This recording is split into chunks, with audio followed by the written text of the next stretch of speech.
মেহরিন ম্যামকে রাষ্ট্রীয় সম্মাননা দিয়ে যদি দাফন করা হতো তাহলে এই রাষ্ট্রের কি ক্ষতি হইত?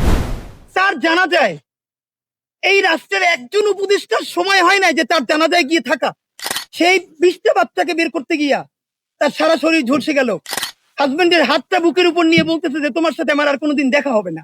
তিনি অন্তত 20টা বাচ্চার জীবনকে বাঁচিয়েছেন, আল্লাহ বাঁচিয়েছেন। তিনি সর্বোচ্চ চেষ্টা করলেন, নিরাপত্তার চাদরে বাচ্চাদেরকে বুকের মধ্যে জড়াইয়া প্রত্যেককে বের করলেন। তিনি সেই ব্যক্তি দিতে পারতেন। তিনি তার ছাত্রদের দিয়ে তাকাইয়া, তার বাচ্চাগুলোর দিকে তাকাইয়া নিজের জীবনটা শেষ করে দিলেন। আমাদের এই যে মেহরিন ম্যাম, মানে এটা তো আমাদের বলা আমাদের জন্য কঠিন। তার দুটো সন্তান, এই দুটো সন্তানকে, এবং তিনি চাইলেই ওখান থেকে বের হয়ে যেতে পারতেন। তিনি অন্তত 20টা বাচ্চার জীবনকে বাঁচিয়েছেন, আল্লাহ বাঁচিয়েছেন। তিনি সর্বোচ্চ চেষ্টা করলেন, নিরাপত্তার চাদরে বাচ্চাদেরকে বুকের মধ্যে জড়াইয়া প্রত্যেককে বের করলেন। সেই 20টা বাচ্চাকে বের করতে গিয়া তার সারা শরীর ঝলসে গেল। বার্ন ইউনিটে গিয়ে তার হাজবেন্ড বললো যে তুমি তো সন্তান 2টি এতিম করে দিলা আমার। সে বললো আমার সন্তান 2টি এতিম করলাম, কিন্তু আরো যে 20টা বাচ্চা ছিল ওরাও তো আমার সন্তান, আমি কি ওদেরকে এতিম করবো? হাজবেন্ডের হাতটা বুকের উপর নিয়ে বলতেছে যে তোমার সাথে আমার আর কোনোদিন দেখা হবে না। তো ভয়াবহ ব্যাপার, আপনি চিন্তা করতে পারছেন? তার জানা যায় এই রাষ্ট্রের একজন উপদেষ্টার সময় হয় না যে তার জানাজায় গিয়ে থাকা। মেহরিন ম্যামকে রাষ্ট্রীয় সম্মাননা দিয়ে যদি দাফন করা হতো তাহলে এই রাষ্ট্রের কি ক্ষতি হইতো? এই রাষ্ট্রের এত বুদ্ধি, সেই যে আঞ্চলিক কার্যালয় বসায়, এটা করে সেটা করে, এটুকুন বুদ্ধি হইল না। মেহরিন ম্যাম উনি শিক্ষক, উনি বেঁচে যেতে পারতেন, বাচ্চাগুলোর বাঁচাই দিয়ে জীবনটা শেষ করে দিল। ওনাকে রাষ্ট্র সম্মান না দিলে কার সম্মান জানাবে? দেখেন, তাকে রাষ্ট্রীয় সম্মাননাও দেওয়া হয় নাই, একজন উপদেষ্টাও তার কবরে গিয়া তার জানাজায় গিয়ে উপস্থিত হইতে পারে নাই। এই রাষ্ট্র আমরা কবে বানাবো? এটা আমাদের জন্য লজ্জা। তো রাষ্ট্র এখন কি করবে আমরা জানি না। আপনাদেরকে বলি আরো একটা ভুল তারা কি করেছে।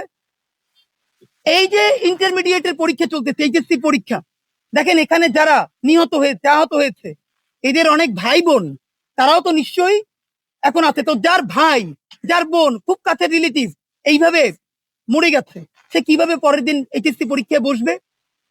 একদিকে সে শোক দিবস ঘোষণা করেছে, অন্যদিকে সে পরীক্ষা তার। এই যে আমলাতন্ত্র, এই যে বুইরাদেরকে দেখতে পারি না, কারণ জন্ম নিছে বহু আগে, আমলাতন্ত্র দিয়ে রিটায়ারমেন্টে গেছে, এরপরে আবার এসে যোগ দিতে। বুদ্ধি তো আগের কালের।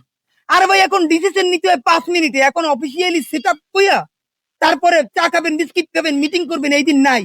এখন হোয়াটসঅ্যাপে গ্রুপ কলে মানুষ 1 মিনিটে সিদ্ধান্ত নেয়, গুরুত্বপূর্ণ ডিসিশন নেয়। আপনি শোক দিবস ঘোষণা করেছেন, আপনি সাথে সাথে কি করবেন?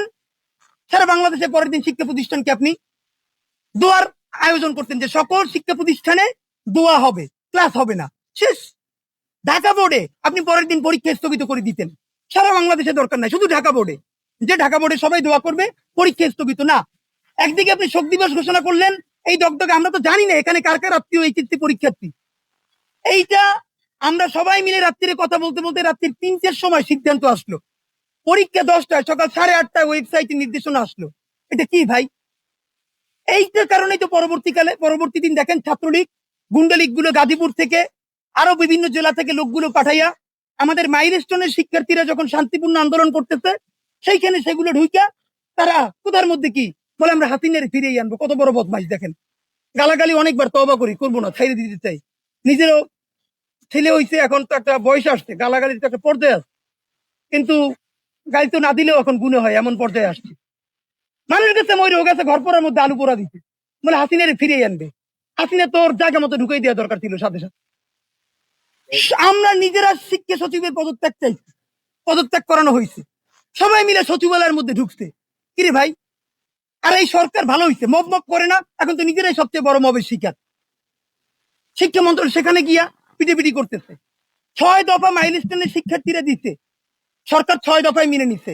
দেখেন, জনতার রাষ্ট্র যে একটু একটু প্রতিষ্ঠিত হয়েছে তার প্রমাণ হইলো অনেকে জিনিসটা ধরে নাই। 2জন উপদেষ্টা, শিক্ষা উপদেষ্টা, আইন উপদেষ্টা মাইলস্টোনে গেলেন, 9 ঘন্টা অবরুদ্ধ করে রাখা হয়েছে। আমি তো মনে করি এটা জনতার বিজয়। দেখেন, রাষ্ট্রের হাতে এতটুকুন ক্ষমতা আছে, চাইলে ওখানে পিটি করে তাদেরকে বের করে নিয়ে আসতে পারতো। এটা তো সরকারের এই ক্ষমতা ছিল।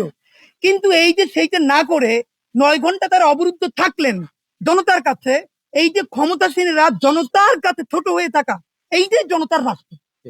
এই রাষ্ট্রই আমরা বানাইতে চাই। আমরা বিএনপিরে বলতে চাই, আপনারাও যদি এরকম ভুল করেন, জনতা আপনাদেরকে আটকাবে, তখন ছাত্রদল যুবদল পাঠাইয়া বা জামাতের কেউ আটকা পড়লে শিবির বা জামাতে পাঠাইয়া পিটাপিটি করে মুক্তি পাওয়া যাবে না, বুঝাইতে হবে, হাত পা ধরতে হবে, প্রয়োজনে একদিন অবরুদ্ধ থাকতে হবে, তারপর বেরিয়ে আসতে হবে। এটাই জনতার রাষ্ট্র, এই রাষ্ট্রটাই আমরা চাই।